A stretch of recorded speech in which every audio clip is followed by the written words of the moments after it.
Hello বন্ধুরা, তোমরা সবাই কেমন আছো? অদিতি সাজঘরের পক্ষ থেকে নতুন একটা ব্লগে সবাইকে ওয়েলকাম। আজকে সোমবার, একটা খুব ভালো দিন। সকাল সকাল ঘুম থেকে উঠে পড়েছি আর এখানে আমি যোগা ক্লাসের জন্য রেডি হয়ে গিয়েছি। বিয়ের পর অনেকটাই ওয়েট গেইন করে ফেলেছি, তোমরা যারা জানো সেটা বুঝতেই পারছো, অনেকে আমাকে বলছো, তো ভাবলাম না এবার শরীরটা একটু ফিট রাখতেই হবে। রিসেন্টলি 1 মান্থ হলো আমি একটা যোগা ক্লাস জয়েন করেছি অনলাইনে, তো সেটাই আমার ক্লাস চলছিল, তো সেটাই আমি করে নিচ্ছিলাম আর খুব ফ্রেশ লাগে করার পর এখানে 1 ঘন্টা পর আমি ম্যাটটাকে আবার ঠিক জায়গায় রেখে দিলাম। এটা আমি বিয়ের আগে এখানে প্র্যাকটিস করতাম, তো এটা বাবার বাড়িতেই থাকে।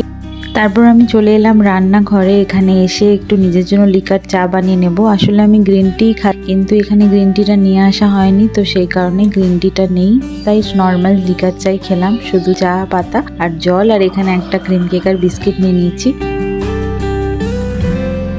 তারপর ব্রেকফাস্ট করে বসেছিলাম আর পাশের বাড়ির একটা কাকু এসেছিল, ওদের পোলট্রি ফার্ম আছে, তো আমি এলেই মোটামুটি চিকেন দিয়ে যায়। এখানে দেখো কতটা চিকেন দিয়ে গেছে, ভালো করে ধুয়ে নিলাম, যদিও কাকু ভালো করে পরিষ্কার করে দিয়েছিল। আর এখানে কিছু বোনলেস চিকেন সরিয়ে রাখলাম, একটু চিকেন পকোড়া বানাবো। তারপর একে একে নুন হলুদ সমস্ত মশলা দিয়ে। আর এখানে দেখো আমি এক মস্ত বড় ভুল করতে যাচ্ছিলাম, এখানে ঘিয়ে শিশিটা নিয়ে নিয়েছি ঢালার জন্য। মা যেই দেখতে পেলো অমনি বললো এটা ঘিয়ে শিশি, আসলে একই রকম দেখতে তো, সাদা তেলের মতো, তাই বুঝতেই পারিনি। সবকিছু দিয়ে ভালো করে মাখিয়ে নিলাম। মা এখানে দুধ গরম করতে দিয়ে দিল।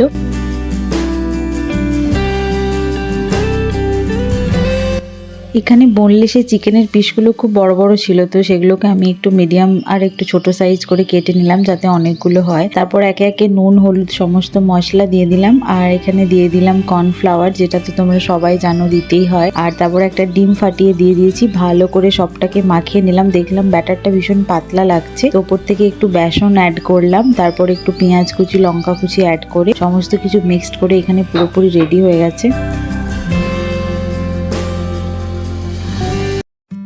মা এখানে কড়াই গরম তেল বসিয়েও দিয়েছে আর আমি এখানে এক এক করে ছেড়ে চলেছি। চিকেন পকোড়া ভাজা হচ্ছে, কে কে খাবে জলদি জলদি চলে এসো, গল্প করতে করতে খাবো। তারপর মা বললো দিয়ে আমি তোকে একটু হেল্প করি, না হলে আমার পুরো রান্নাঘরটাকে পুরো একসার করে রেখে দিবি গোটায় ঘেঁটে। যদিও আমি বিয়ের পর তো নিজেই রান্না করি, সেটা তো মাও জানে, কিন্তু তবুও মা তো মাই হয় না, দেখছে মেয়েটার গরমে কষ্ট হচ্ছে, সেই কারণে আমাকে হেল্প করছিল। আর এখানে আমরা দুজনে গল্প করতে করতে অনেকদিন পর সেই বিয়ের আগের মতো অনেক গল্প করতে করতে রান্না করলাম মজা করে করে। আসলে একটা সময় পর তো মা মেয়েরা বন্ধু হয়ে যায়, তাই না? তাই সমস্ত কথাই দুজনে শেয়ার করে।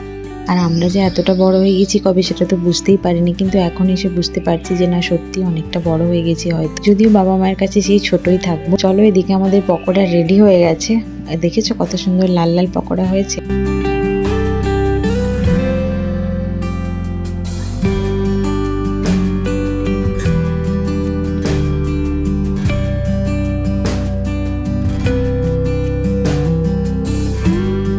প্রায় সবকটা পকোড়াই ভেজে নিলাম আর এখন আমি যাচ্ছি একজনকে পকোড়া দিতে। তোমরা তাকে চেনো, দেখো তো চিনতে পেরেছো কিনা, ভালো করে বুঝতে পারছো এটাকে? আজকে সকাল সকাল এসে দেখছি ভাই হাজির হয়ে গেছে একদম সকালের ট্রেনে। ওকে পকোড়া দিয়ে চলে এলাম আর ওর জন্যই স্পেশালি এটা বানানো। আর দেখো কত সুন্দর পকোড়াটা হয়েছে। কারা কারা এরকম হোমমেড পকোড়া পছন্দ করো অবশ্যই কমেন্টে জানিও। উফ, যা গরম পড়েছে আর কি বলবো। আমি এখানে পকোড়াগুলো খেয়ে নিই আর তোমরা আমার চ্যানেলটা সাবস্ক্রাইব করো নতুন নতুন ব্লগ পেতে। Tata, by.